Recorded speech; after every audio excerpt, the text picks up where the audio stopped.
Hey guys, നമ്മുടെ പുതിയൊരു വീഡിയോയിലേക്ക് എല്ലാവർക്കും സ്വാഗതം. ഇന്ന് നമ്മുടെ നാട്ടിലെ ഏതൊരു ഫംഗ്ഷൻ വന്നാലും ഫസ്റ്റ് പ്രയോറിറ്റി സോഷ്യൽ മീഡിയക്കാണ്. ഇതൊരൽപ്പം കടന്ന കൈ ആയി പോയോ എന്നും ചില കമന്റുകൾ വരുന്നുണ്ട്. എന്തായാലും എന്താണ് സംഭവം എന്ന് നമുക്കൊന്ന് നോക്കാം. ജീവിതത്തിൽ നടക്കുന്ന പ്രധാനപ്പെട്ട ചടങ്ങുകളിൽ ഒന്നാണ് വിവാഹം.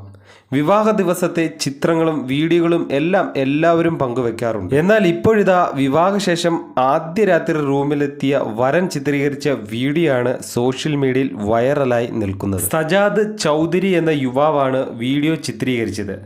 സജാദ് ചൗധരി റൂമിലേക്ക് കയറുമ്പോൾ അലങ്കരിച്ച കട്ടിലിൽ നവവധു കിടക്കുന്നത് കാണാം. തുടർന്ന് ഇയാൾ പറയുന്നുണ്ട്, നിറത്തിലല്ല കാര്യം, സ്നേഹത്തിലാണ് കാര്യം എന്ന്. തുടർന്ന് വധുവിനെയും വീഡിയോയിൽ കാണിക്കുന്നുണ്ട്. ഇതേ സമയം വധു നിങ്ങൾ സ്വകാര്യമായ നിമിഷങ്ങൾ ആളുകളെ കാണിക്കുമോ എന്ന് രസകരമായി ചോദിക്കുന്നു. എനിക്ക് എത്ര സുന്ദരിയായ ഭാര്യയാണ് ലഭിച്ചിരിക്കുന്നത് എന്ന് സജാദ് ചൗധരി പറയുന്നു. ഇന്നത്തെ തലമുറ ഉപയോഗിക്കുന്ന സോഷ്യൽ മീഡിയയെക്കുറിച്ച് എന്താണ് നിങ്ങളുടെ അഭിപ്രായം? കമന്റ് ചെയ്യൂ. അടുത്ത നല്ലൊരു വീഡിയോയുമായി വീണ്ടും കാണാം. Good bye.